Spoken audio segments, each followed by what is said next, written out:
Kichwa cha somo kinasema imebaki raha ya kustarehe kwa watu waliokombolewa. Imebakia raha ya kustarehe kwa watu waliokombolewa. Kitabu cha Ibrania sura 4 mstari wa 9 mpaka 11.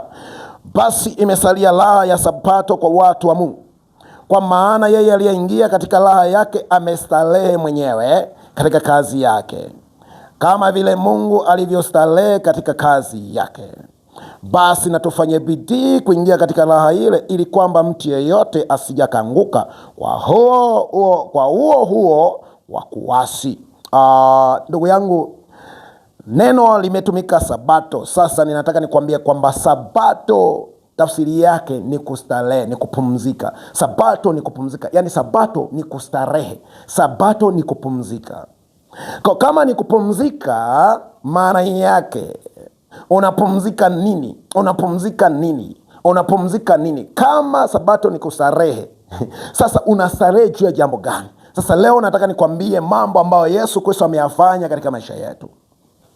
Baada ya Yesu kuifanya shughuli ya ukombozi pale msalabani, yaani kuokoa watu, basi watu wale waliokombolewa, kilichobaki kwao ni kuishi kwa raha na furaha, wakiendelea kumtukuza Bwana wao kwa ukombozi aliofanya. Bwana Yesu asifiwe sana. Nikuulize swali, endapo pengine unapumzika katika siku, umepumzika nini? Ikiwa bado magonjwa yanakuandama, ikiwa bado uchawi unakuandama, ikiwa bado nguvu za giza zinakuandama, ikiwa bado mateso yanakuandama, ninataka nikwambie bado hujastarehe. Inataka ufanye bidii ya kuingia kwenye raha yenyewe ambayo ni Yesu Kristo. Bwana Yesu asifiwe sana sana sana. Biblia inasema na tufanye bidii kuingia kwenye raha ile, na tufanye bidii na kuingia kwenye raha ile. Mstari ule wa 11, basi na tufanye bidii kuingia katika raha ile, na tufanye bidii. Kumbe kuna wakati, ikiwa umekombolewa, watu huwa wanasahau Bwana. Watu huwa wanasahau walikotolewa. Watu huwa wanasahau maisha ambayo walikuwa naishi. Watu huwa wanasahau ya kwamba walikuwa watumwani. Watu huwa wanasahau ya kwamba walikuwa na magonjwa. Watu huwa wanasahau ya kwamba walikuwa wanateswa na nguvu za giza, alikuwa halali usingizi.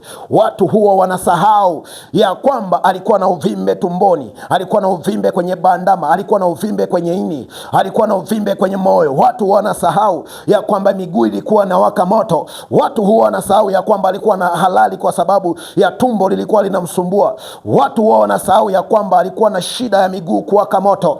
Watu huwa wanasahau ya kwamba kichwa kilikuwa kinamsumbua. Biblia inasema hivi, basi na tufanye bidii kuingia kwenye raha ile. Ikiwa Yesu alikuondoa kwenye mateso, ikiwa Yesu alikuondoa kwenye mapito ya kila namna, basi huna budi kujilazimisha kuingia kwenye raha hiyo ambayo Yesu amekuweka. Yesu ametukomboa kutoka kwenye mateso ya kila namna, na tufanye bidii kuingia kwenye raha ile. Bwana Yesu asifiwe. Yesu anatusaidia kutoka kwenye vifungo vya kila namna, kutoka kwenye mateso ya kila namna, kutoka kwenye changamoto za kila namna, kutoka kwenye kurogwa, kutoka kwenye kuhangaishwa, kutoka kwenye kubabaishwa. Yesu Kristo anatusaidia, anatupa pumziko, anatupa pumziko kutoka kwenye vifungo vya nguvu za giza, kutoka kwenye kutumikishwa na nguvu za giza, kutoka kwenye kutumikishwa na uchawi, kutumikishwa na ukahaba, kutumikishwa na washirati, kutumikishwa na ujambazi, kutumikishwa na wizi, kutumikishwa na usengenyaji. Yesu Kristo anatupumzisha na hayo mambo. Ndio maana anasema na tufanye bidii kuingia kwenye raha ile. Ndio maana nikasema imebakia raha ya kustarehe kwa watu wa Mungu. Ikiwa Mungu alikutoa kwenye vifungo, kilichobaki wewe ni kuendelea kufurahia, ni kuendelea kukaa kwenye uwepo huo wa furaha, uwepo huo wa amani, uwepo huo wa uponyaji, uwepo huo wa kufunguliwa, uwepo huo ambao Bwana amekuponya tumbo, uwepo huo ambao Bwana amekuponya, uwepo huo ambao Bwana amekustarehesha. Ndicho kilichobaki wewe kustarehe katika hiyo hapo. Anasema na tufanye bidii kuingia kwenye raha ile. Kumbe kuna wakati mwili unakuwa hautaki, mwili unakuwa upendi uende kumtukuze Mungu, uende kumfanyia Mungu ibada, ukae katika uwepo. Mwili kuna wakati unakuwa upendi, lakini Biblia inasema na tufanye bidii. Bidii kuna wakati mwingine nataka ujilazimishe. Bidii kuna wakati mwingine nataka ujinyime. Bidii kuna wakati mwingine nataka ujitume mwenyewe. Bidii kuna wakati mwingine nataka ujilazimishe kwa nguvu, kujisukumiza kwa nguvu, kujiingiza kwa nguvu, kwamba iwe mwili unataka au hautaki, naingia, naenda, lazima ulazimishe. Kuna wakati watu nasahau Kuna wakati unaweza kusahau aliko kutoa Mungu. Unasahau aliko kutoa Mungu. Unasahau ya kwamba Mungu alikukomboa. Unasahau kwamba Mungu alikutoa kwenye utumwa. Unasahau kwamba Mungu alikutoa kwenye vitisho. Unasahau kwamba ulikuwa mlilia Mungu akuponya na jambo fulani. Usije ukasahau. Na tufanye bidii kuingia kwenye raha ile. Yesu Kristo amefanya jambo la aina gani? Yesu Kristo ametusalesha kutoka kwenye vifungo vya ibilisi, maonezi ya ibilisi, vifungo vya ibilisi. Watu walikuwa wamefungwa na vifungo vya kila namna. Yesu ameleta starehe ya kustarehe kutoka kwenye vifungo hivyo. Yesu ametusalesha kutoka katika vifungo vya magonjwa ya kutisha. Watu walikuwa na magonjwa ya kutisha, lakini Yesu ametupumzisha na magonjwa ya kila namna. Kutoka kwenye vifungo vya laana, mikosi, tabu, vifungo vya kila namna. Laana za kiukoo, laana za kifamilia, laana za kikabila, laana za kila namna. Yesu ametustarehesha kutoka kwenye laana hizo. Ndio maana imebaki raha ya kustarehe. Kwa tafuta kwa nguvu. Usijifanye kwamba ni mjanja, unatoka mpaka mimi ngoja nawachia tu ibada. Umesahau ulikokuwa wewe. Biblia inasema tufanye bidii kuingia kwenye raha ile. Kuna wakati unahitaji kujilazimisha kuingia kwenye hiyo raha mwenyewe kwa nguvu. Jilazimishe kuingiza kwa nguvu. Yesu ametustarehesha kutoka katika umateka na kutuweka huru kutoka kwenye mateka ambayo tulikuwa tumetekwa.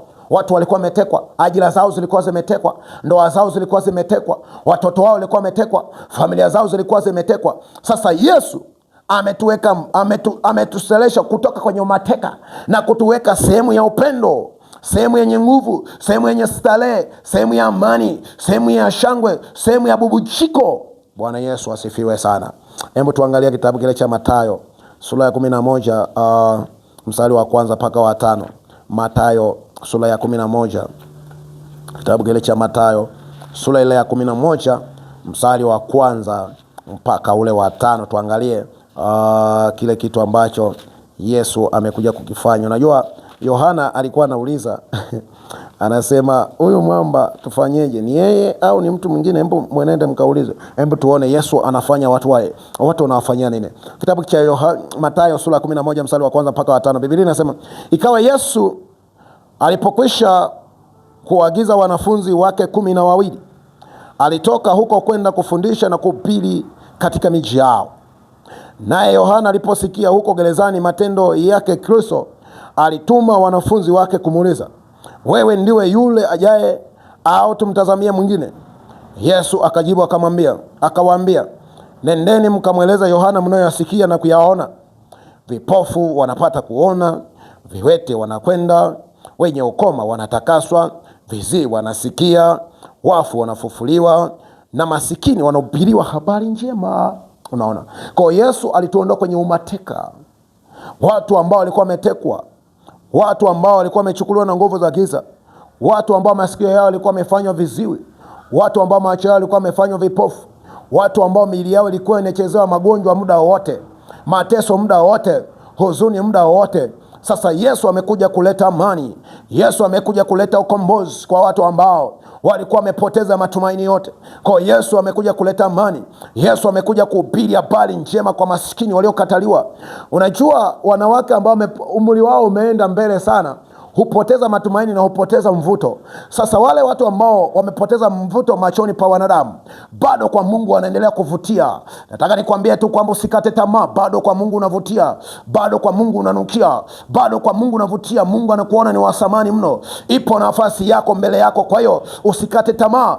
Usikate tamaa. Yesu amekuja kwa watu ambao wamechoka, watu ambao wamekatiwa tamaa, watu ambao wamezalaulika, watu ambao wamepoteza matumaini. Yesu amekuja kwa ajili yao. Kwa usikate tamaa. Bwana Yesu asifiwe sana. Kwa Yesu alikuja, anawaambia, anasema masikini wanahubiri habari njema, wafu wanafufuliwa, viziwi wanasikia. Anasema nendeni mkamweleze haya yote mnayoyaona na kuyasikia. Bwana Yesu asifiwe sana. Kwa hiki ndicho Yesu amekuja kustarehesha watu. Sasa anasema hivi, na kama Yesu alitustarehesha kutoka kwenye magonjwa, tuliokuwa viziwi tulikuwa hatusikii, tuliokuwa vipofu hatuoni, Yesu ametupa kuona tena, Yesu ametupa kusikia tena, Yesu ametupa nguvu tena kwenye miguu yetu, imeanza kutembea tena. Anasema basi na tufanye bidii kuingia kwenye raha ile. Tufanye bidii kuingia kwenye raha hiyo ya kusamehe. Bwana Yesu asifiwe. Una watu ambao wanakuwa naona wanaona akaendelea na maisha mengine. Nataka nikwambie, duniani kumechoka. Watu wamechoka sana dunia huko, anasa zinaendesha, hawana matumaini yoyote. Yamkini pengine hata wewe unanisikia umechoka na dunia, imekuchosha dunia. Nataka nikwambia, ipo nafasi moja tu kwa Yesu Kristo. Ipo nafasi yako kwa Yesu Kristo. Endapo kama utaamini hivi leo, Yesu Kristo yupo tayari kukupumzisha, uendelee kufurahi, uendelee kukaa katika uwepo wake na kuendelea kuenjoy na maisha pamoja na Yesu Kristo. Kwa hiyo ni wewe tu kama utaamua. Haleluya, haleluya. Yesu Kristo akikuweka huru unakuwa huru kweli kweli. Yesu Kristo akikuweka huru unakuwa huru kweli kweli. Yesu Kristo akikuweka huru unakuwa huru kweli kweli. Uhuru wa kutumikishwa na nguvu za giza, uhuru kutoka kwenye magonjwa, uhuru kutoka kwenye kuonewa, uhuru kutoka kutumikishwa na mapopo bawa, uhuru kutoka kutumikishwa na majini mahaba, uhuru kutoka kuangaishwa na kila shuruba za kila namna. Yesu Kristo kuweka huru unakuwa huru kweli kweli. Amua hivi leo. Na tufanye bidii. Wewe ambao unataka kutoka kwenye uwepo wa Mungu, unataka kujichosha, unataka kujitabisha, unataka mahangaiko sasa. Unataka kuanza kufukuzia sasa mahangaiko. Anasema na tufanye bidii kuingia kwenye laye. Kumbe bidii ni lazima ujilazimishe. Bidii ni lazima ujisukumize kwa nguvu. Bidii inahitaji wewe mwenyewe, haihitaji kiongozi wako ndio akupigie simu. Bidii ni wewe mwenyewe, na tufanye bidii kuingia. Wewe mwenyewe unajua uliokuwa unapitia, na tufanye bidii kuingia kwenye laha ile. Bwana Yesu asifiwe sana. Kwa Yohana 8:36 anasema mwana akikuweka huru unakuwa huru kweli kweli. Kwa kuwa Yesu anaweka watu huru kutoka katika maonezi mbalimbali, kuonewa mbalimbali, basi na tufanye bidii kuingia kwake, ili tustarehe na mateso yanayotufanya tusifurahie kuwepo hapa duniani. Ukileta mchezo hautaona raha hiyo. Panahitaji bidii, na jambo la bidii linahitaji maamuzi. Huku ukikazana, ukilegea, hautapata matokeo. Kwa tunahitaji kufanya bidii. Bidii unahitaji ujilazimishe mwenyewe kuingia kwenye raha hii. Raha ipo ndani ya Yesu Kristo. Yesu Kristo ndio Bwana wa Sabato. Yaani ndio Bwana wa kustarehesha, ndio Bwana wa kupumzisha. Yesu Kristo